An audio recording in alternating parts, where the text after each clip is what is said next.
ابن عباس رضی اللہ عنہ روایت کرتے ہیں کہ ہم رسول اللہ صلی اللہ علیہ وسلم کے ساتھ سفر میں تھے کہ قربانی کا دن آ گیا۔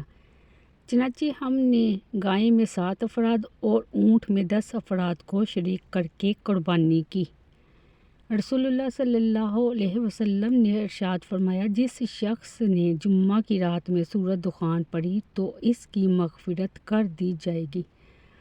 رسول اللہ صلی اللہ علیہ وسلم نے فرمایا، اپنے مرنے والوں کی اچھائیوں کو یاد کرو اور ان کی برائیوں کے بیان کرنے سے باز رہو۔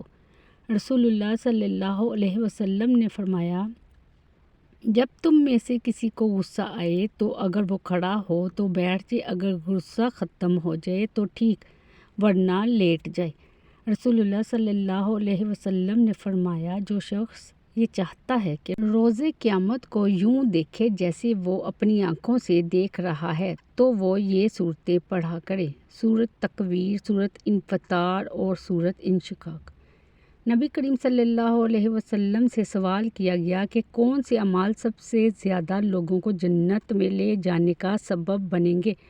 آپ صلی اللہ علیہ وسلم نے فرمایا، تقویٰ اور اچھا اخلاق۔